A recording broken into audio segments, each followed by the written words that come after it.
Buenas tardes. El día de hoy mis compañeros Aramburu Soto Naomi, López Stevens Michelle y Amador Antonio y yo, Irlanda Félix, les vamos a hablar sobre nuestro trabajo de documentación.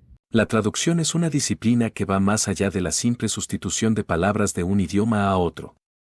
Representa el puente entre diferentes culturas, realidades lingüísticas y contextos, un proceso que implica un profundo entendimiento tanto del idioma original como del idioma de destino. A lo largo de la historia, los traductores han desarrollado diversas técnicas de traducción que les permiten manejar las complejidades y particularidades inherentes a este trabajo. Estas técnicas son esenciales para garantizar que el mensaje, el estilo y el contexto del texto original se mantengan lo más fiel posible en la lengua meta. Las técnicas de traducción surgen debido a las múltiples dificultades que enfrenta el traductor al tratar de trasladar un texto de un idioma a otro. No solo se debe tener en cuenta el significado de las palabras, sino también las connotaciones culturales, las estructuras gramaticales, las expresiones idiomáticas y las convenciones lingüísticas de cada lengua. Además, el traductor debe considerar factores como el propósito de la traducción, el público receptor y el tipo de texto que se está traduciendo. Estas variables influyen de manera directa en la elección de la técnica más adecuada. Es necesario señalar que no existe una única forma de traducir un texto. Dependiendo del contexto, del tipo de texto, literario, técnico, publicitario, etc., y del público objetivo, el traductor puede optar por diferentes técnicas para asegurarse de que el mensaje llegue de manera clara y precisa. Las técnicas de traducción, por lo tanto, son herramientas flexibles que permiten manejar la variabilidad de las lenguas y las situaciones de traducción. Entre las técnicas de traducción más comunes se encuentran la equivalencia formal y la equivalencia dinámica. La equivalencia formal busca una traducción literal, en la que el traductor respeta la estructura gramatical y léxica del texto original.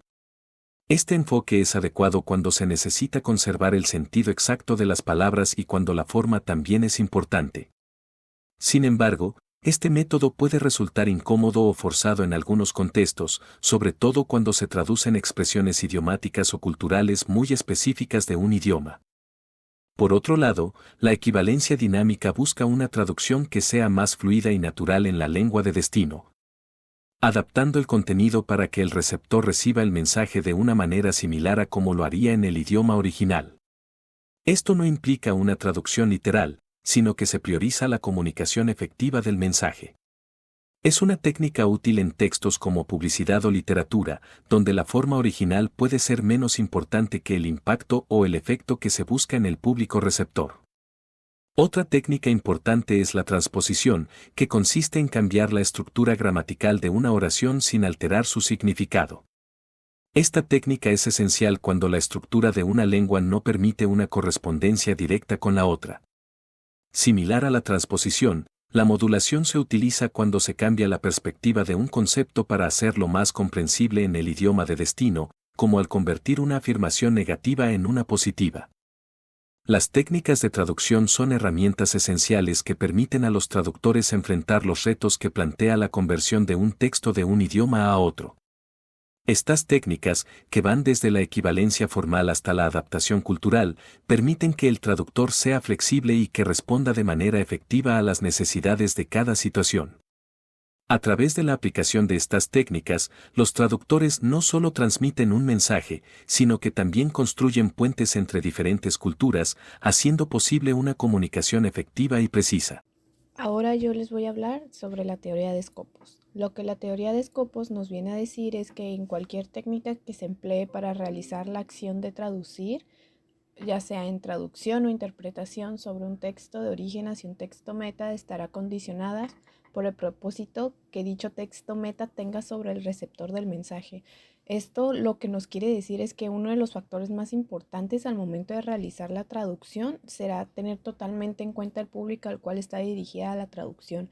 Esto es lo primero que se tiene que tomar en cuenta para al momento de hacer una traducción, ya que en base a esto vas a poder saber, en base al encargo de traducción, vas a poder saber todo lo que necesitas sobre el texto que estás a punto de traducir para el público al que se va a dirigir. Es súper importante hacer, pues al momento de recibir un texto para traducir, hablar con el cliente sobre lo que se busca lograr con esta traducción para que pueda llegar a la gente que tiene que llegar y para que sea totalmente comprendido. También el propósito de la traducción no solo está amarrado con el contexto social y cultural que va a tener esta. Bueno, más que nada, el contexto social y cultural es lo que va a condicionar todo el proceso de traducción, que también se pueden dividir en tres propósitos, que sería el propósito general, que esto nos indica a nosotros como traductores lo que se pretende que logremos a través de la traducción.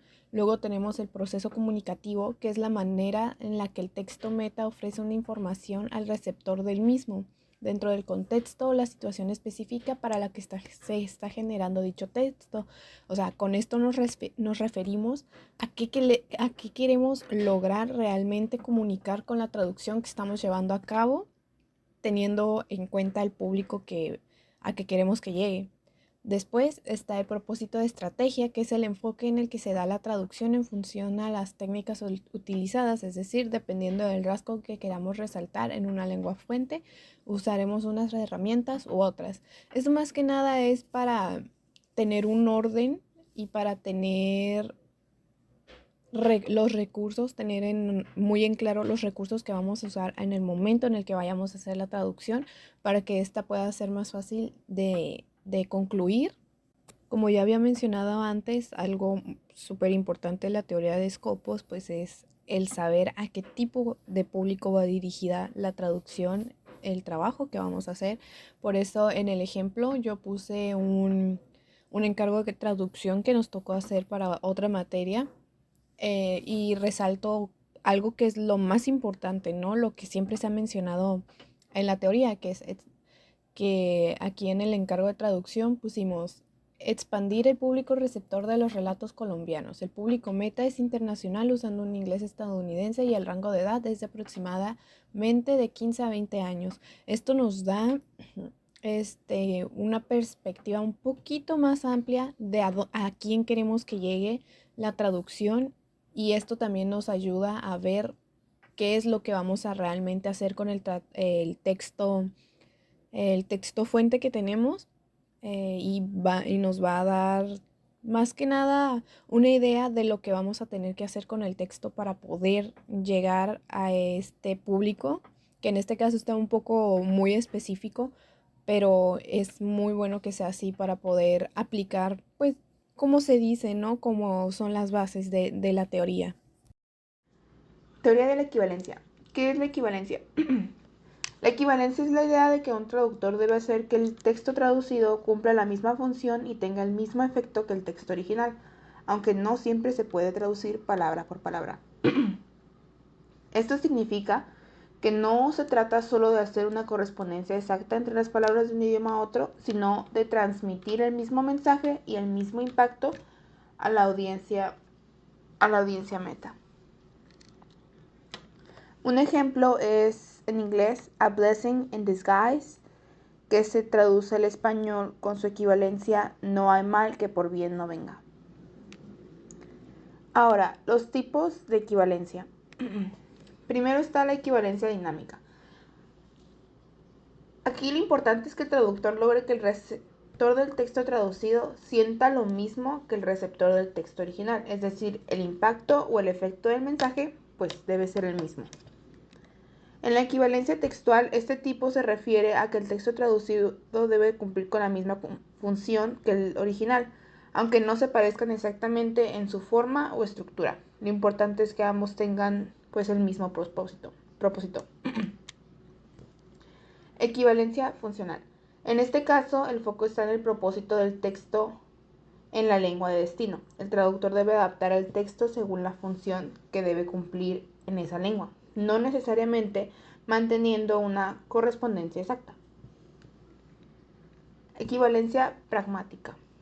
La idea aquí es que el texto traducido debe producir como el mismo efecto en su receptor que el texto original. Esto implica considerar el contexto cultural y cómo las palabras se interpretan en ambas lenguas. La equivalencia formal. Este tipo de equivalencia se aplica principalmente a los textos literarios, donde se busca mantener las características estilísticas del original, como la rima o el ritmo, en la traducción. Equivalencia connotativa. La connotación es el significado implícito de las palabras, va más allá de su definición literal. En este tipo de equivalencia, el traductor debe transmitir no solo el significado explícito, sino también las connotaciones que la palabra tiene en el texto original. La equivalencia denotativa. Aquí el foco está en el significado literal o explícito de las palabras. El traductor busca que las palabras en el texto traducido tengan el mismo significado directo que en el original. La equivalencia normativa textual. Este tipo de equivalencia se refiere como a ajustar la traducción a las normas y convenciones de ciertos tipos de textos, como contratos o documentos legales, para que sean comprensibles y estén correctamente estructurados en la lengua de destino. Y pues en resumen, la equivalencia en la traducción pues se trata de asegurar que el mensaje, el impacto y la función del texto original se conserven en la traducción. Esto adaptando palabras y estructuras a las necesidades culturales y lingüísticas de la lengua meta. Cada tipo de equivalencia pues, se enfoca en un aspecto distinto para lograr que el mensaje sea lo más fiel y efectivo posible. Ahora yo voy a hablar sobre las teorías de domesticación y extranjerización. Primero voy a empezar con la domesticación. La domesticación es una estrategia pues de traducción que adapta el texto original a la cultura meta y hace que parezca aún más natural y familiar para el lector. Sobre todo prioriza la fluidez y accesibilidad pues para el idioma meta. Una manera en la que Venuti habla sobre la domesticación en su texto The Scandals of Translation Towards an Ethics of Difference me llamó mucho la atención, ya que explica la domesticación como si fuera una reducción del texto, como parecido a una sintetización, pero para hacer sentir al lector como si estuviera en casa, como si estuviera leyendo algo nativo. La domesticación busca cualquier vínculo para conectar el texto hacia el lector. Me llamó muchísimo la atención, es muy una explicación muy cálida para lo que es esta teoría, esta estrategia. Un ejemplo de la domesticación puede ser traducir flea market del inglés al español como tianguis o sobre ruedas, ya que pues es un equivalente que tiene el mismo impacto y obviamente sentido que causa la palabra flea market en inglés. No tendría mucho sentido mercado de pulgas aquí en español, pero un sobre ruedas, un tianguis es más conectado a la cultura y sobre todo pues al sentido de lenguaje meta. Y ahora siguiendo con la extranjerización. La extranjerización es una estrategia que busca mantener los elementos del texto original para preservar su identidad cultural. Es decir, no busca cambiar esos elementos, desafía la fluidez en cierta parte, pero siempre buscando como que tenga sentido. Y aún así, si no tiene sentido, pues busca como una explicación del significado de ciertas palabras que se van a mantener al momento de traducir. Un ejemplo de extranjerización muy conocido puede ser traducir, o más bien no traducir, tortilla a la mayoría de idiomas, porque se podría traducir, por ejemplo, al inglés como flatbread, pero para mantener el factor cultural de que es algún tipo de comida mexicana o que el texto es mexicano, se busca mantener esa palabra. Entonces Simplemente mantiene ciertos factores culturales importantes del texto original para el texto meta, para así mantener la identidad cultural del texto.